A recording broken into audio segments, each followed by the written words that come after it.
Mom, what's wrong? I'm sorry, but I have some bad news. I examined your mother last time we were here, and it appears that due to her prolonged fever, she's lost her eyesight. What? Your appearance no longer has any bearing on her ability to recognize you. But there are always other ways to remind our loved ones who we are.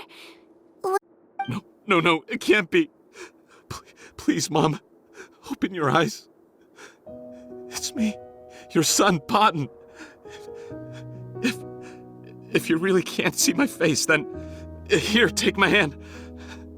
Tell me you feel your son's hand. I've done so much to get to this point. Please, you have to recognize me. No. The temperature of his palm must have changed. I'm sorry. It seems I couldn't bring him back to you after all.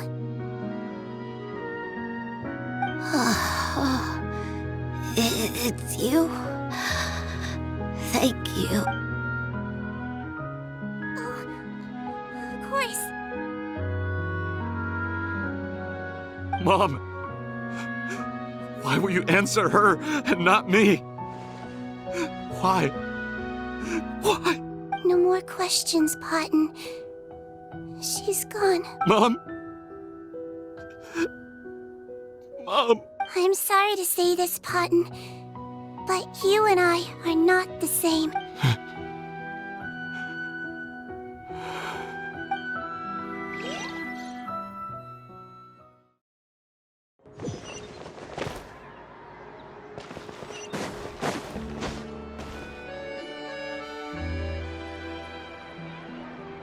The wait is over, everyone! The sale of our new skincare product, Romaritime Essence, will now begin. Another skincare promotion! And it's selling as fast as last time. Wonder what people would think if they knew what was in the last vat. Oh, Sigewinne's here too! Hey, Sigewinne! Oh, Traveler Paimon, hello! Oh, I hope you two got a good rest yesterday after all your hard work. Of course! Nurse's orders, right? Anyway, are you here to take notes for your next article? Actually, I'm mostly here to help Officer Morgan wrap up yesterday's case. Ah, that reminds Paimon. That stuff sold like crazy, didn't it? Is it gonna cause huge problems? Nope, there's nothing to worry about. Unless modified, Butterfly Dew is an excellent skincare product that's completely safe to use. Besides, officers have already retrieved all Butterfly Dew purchased on the market.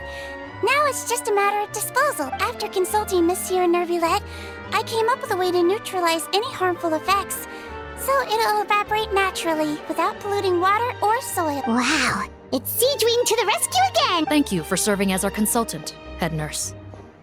All the butterfly dew we recovered has been disposed of, according to your instructions. Great! Good job, everyone! Also, you mentioned you wanted a copy of Rawat's interrogation records. Well, technically, Potton's records. Anyway, I have them with me. Here. After he saw his mother for the last time, it was like all his mental defenses came crashing down.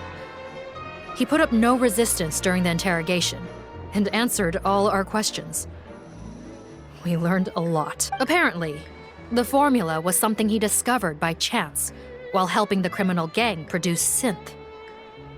Later, he came up with the idea to dilute it and use the resulting substance as a skincare product. Their supplier was Vache, but you could also argue that they were the ones doing him a favor. His operation helped Vache's gang dispose of an enormous amount of evidence. It made for a seamless collaboration. One man's trash was another man's treasure, and there were no loose ends. It's no wonder we never noticed what Potton's gang was up to. Vache again, huh? Is there still no end to the harm he caught? Make no mistake. The crimes of Vache and his accomplices will come to an end. It's only a matter of time. Since the flood cut off their supply of primordial seawater, they've been forced to resort to riskier methods, like using their private reserve to attack people on the street. Naturally, those attempts all ended in failure. After receiving numerous reports, we were able to zero in on the gang and eventually round them up. That sounds more like it. Based on what he told us in his confession, we pretty much had him backed into a corner. Even though he made a point of distancing himself from the gang while disguised as Rawat, he tried to throw us off his tail by reporting his accomplices, giving him enough time to transform back into Potton and see his mother one last time. But there was one thing he hadn't anticipated. Even though Potton had been missing for a long time, we were very much still on the lookout for him. So the moment he appeared in public, after changing back to his original appearance, we caught him. So he tried this once before, huh? Guess he really did want his mother to see him again. Looking at the interrogation records, it seems like he spent the first sum of money he earned as Rawat on his mother's treatment. Yes, which is why I suspect that his initial motive for using the potion was not personal greed, but a desire to become somebody who had the power to save her. Even so, he went too far. In the end, he got what he deserved. I understand.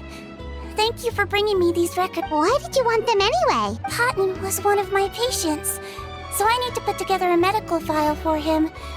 My teacher always stressed that a person's life experiences are just as important to their file as their medical history. Why are you still treating him like your patient? Isn't he kind of beyond redemption now? That may be true, but a patient is a patient, regardless of the choices that bring them to my care. One last thing, head nurse. Please keep everything you know about this potion a secret. It would be for the best if most of Fontaine knows nothing of its existence. I know my fellow officers and I will be able to sleep easier if that's the case. Of course, not to worry. Thank you for understanding. I'll take my leave then. So, Sigewinne, did you really use that potion yourself? Why do you sound so surprised, Paimon? I told you all about it. It was quite a while ago now.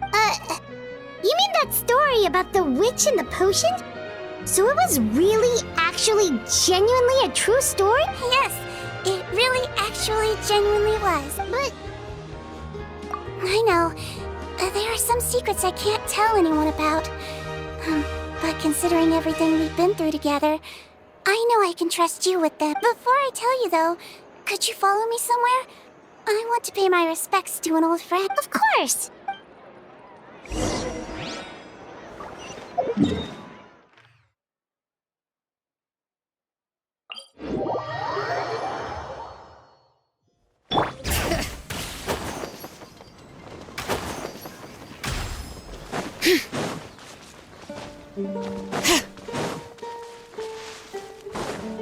Bring it!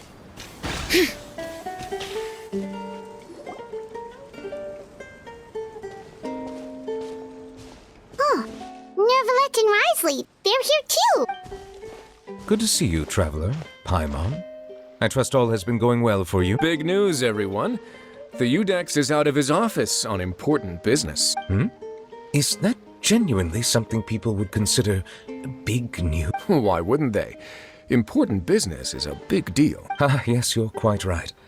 When someone you care about requires emotional support, being there for them at the right time and place is of the utmost importance. After reading the Maréchal Phantom's reports, I had a feeling a trip here might be in order. Take note. That, my friends, is how Monsieur Neuvillette shows that he cares. We're both here for the same purpose, actually.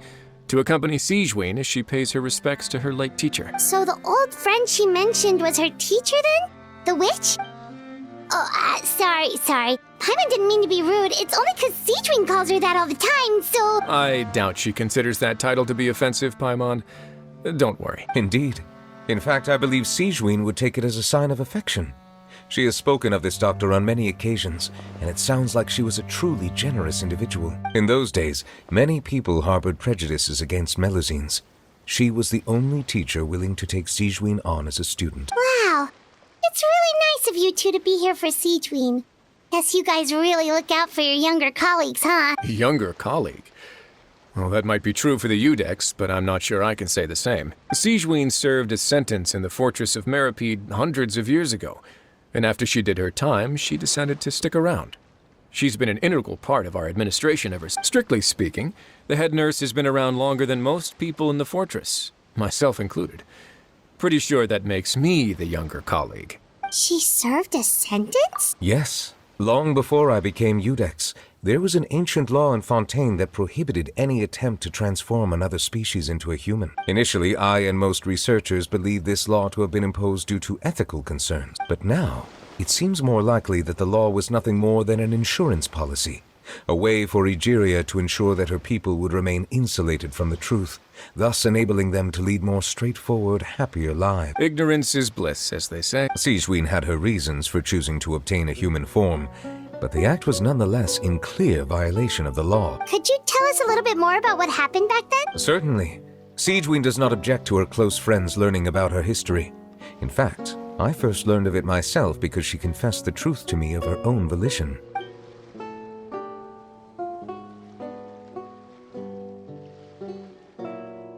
Even with their daughter so ill, they kicked you out? Stubborn as always. And prejudice isn't a disease I can cure either. Shame that I don't have the energy to get over there. You're laughable, you old witch. You want to save everyone in Fontaine, but you can't even save the patient before you. Master, what are you? I discovered a strange disease, one I suspect that every Fontainian suffers from. But without witnesses or proof, no one will believe me. I had no choice but to experiment on myself to find a cure, but I hit a wall. And as you can see, it took a wretched toll on me. Then I'll find a cure for you, and then you can go cure her. There's no need. I am beyond saving now. There's nothing you can do. But, Master... As I said before, a doctor's duty is to treat whatever ailments they can. I know, but they don't trust me at all. That girl. She's your first ever patient, isn't she? Tell me, what cost are you willing to bear to see her cured? I'll do whatever it takes. Even if it means breaking the law and being punished for it? As long as I don't hurt anyone. Yes. Spoken like a true student of mine. Then I shall make one more final gamble. And see my experiment through to its end. Leave me for now, and come back in 2 hours. If I am able to work this miracle, then I will have found a way to save all Fontainians, and I shall be able to help you treat that girl. If not, then it means there is one more disease in this world that I cannot treat. In that case, do not come looking for me. I will leave you a parting gift. An accidental discovery happened upon through my study of this strange disease. It has little use, but it will at least help you cure this one patient you can reach. When Sigewinne returned, the miracle had not occurred. She found a potion bottle and a note on the table. After using the potion as instructed, she gained her current form, breaking Fontaine's law in the process. And after I had confirmed the veracity of the events, I gave my verdict. So that's what happened. I fear Sigewinne only understood the full story after the truth about the dissolution of Fontainians was uncovered. When I reflected on all this with that knowledge in hand, I felt a deep sense of regret. As I use the law to uphold justice, there are times when I cannot help but acknowledge its ruthlessness. After the final details of the events surrounding Sigewinne's transformation came to light, I checked several sources and, thankfully, the legal code does not require Sigewinne to shoulder any additional punishment. Wonder how she feels about all this. Since she invited you here, I imagine she intends to speak of these matters with you, no?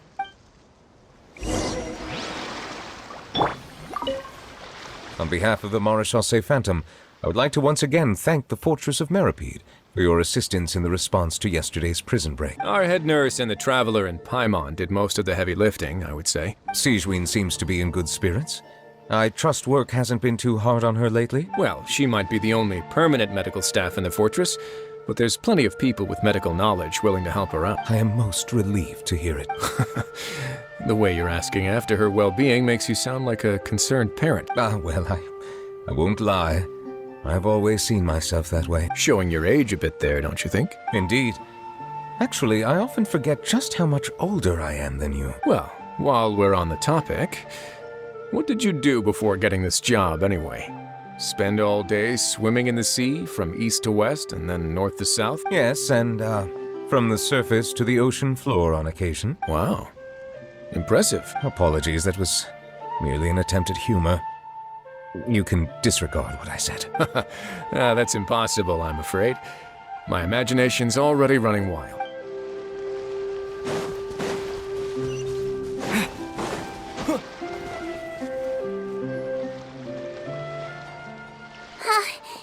You're here. The old friend I mentioned was my teacher. When she passed, her body was nowhere to be found. All that's left of her is an empty tomb. And even that's deep underwater now. Sigewinne, the witch who gave you the magic potion, she was your teacher, wasn't she? Sounds like Monsieur Neuvillette filled you in. After learning the truth, it must have been hard to process, huh? Well, to be honest, after I realized what really happened that night, my first thought was that it kind of made sense. It seemed exactly like the sort of thing she would do. But she was planning to sacrifice herself and never told you. That's just who she was. If lying is what it took to get a kid to take their medicine, then that's what she'd do. All right, but why did you turn yourself in? I broke the law, simple as that. My teacher made her choice, and I made mine. True. It's just the way Potton framed it when he was asking you all those questions, it made Paimon really mad. You're not like him at all, and everything Neuvillette said confirms that. And yet, you were still convicted and thrown in prison. It just feels so unfair. Unfair? I happen to think just the opposite. If I hadn't served that time, I'm not sure I would have been able to stay strong when he was questioning me. What makes you say that? I knew you'd be curious. Let me tell you a story. The verdict came down. This Melusine is guilty. The Iudex defended the authority of Fontaine law, but he did not confiscate the Melusine's medical kit. And so, the fortress of Meripede gained a new little doctor. She still wore her hood and raincoat, even though it never rained in the fortress. Perhaps thanks to her human appearance, no one refused her treatment. She treated more and more patients, and her sentence grew ever shorter. Finally, the people of the fortress could not live without her, and though her sentence ended, she did not leave them either. Then one day, she received an invitation from the outside world. The location seemed familiar, and when she arrived, an old lady was waiting for her. She saw right through the Melusine's disguise, but didn't reveal it. Instead, she asked a question. Tell me, why do you think you gained the respect of so many people, despite being a Melusine? Because I look like a human?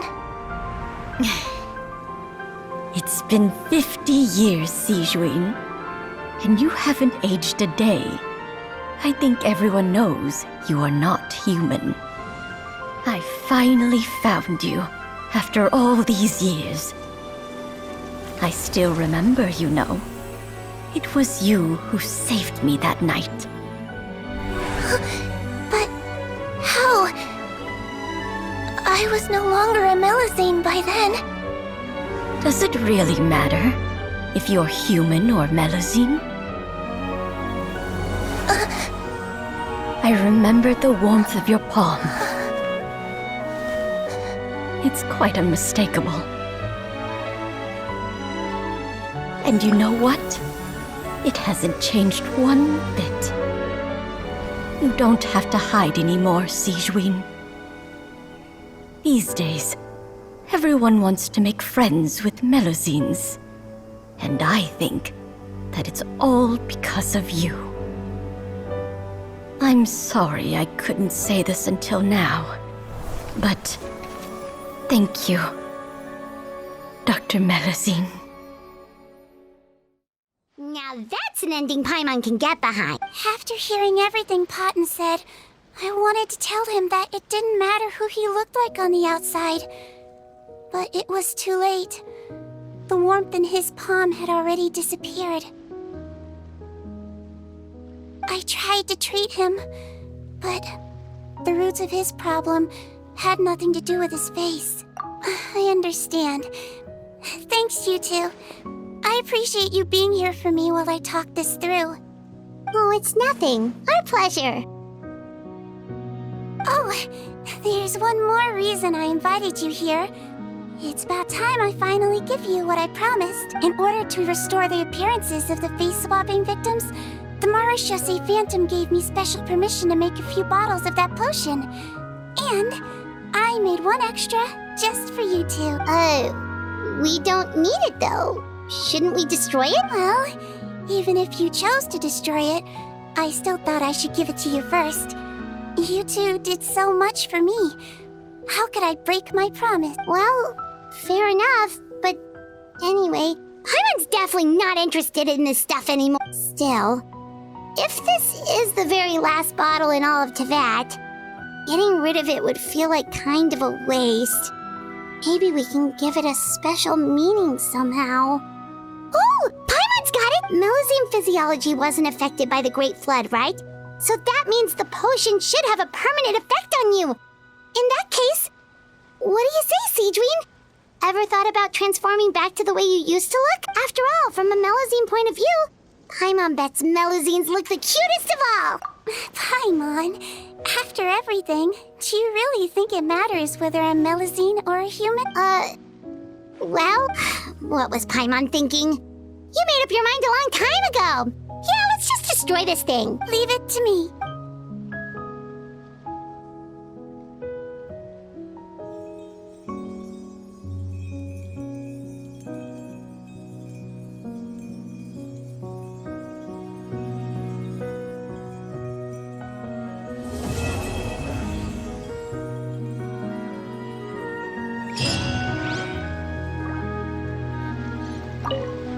I'd like to stay here with my teacher for a little longer.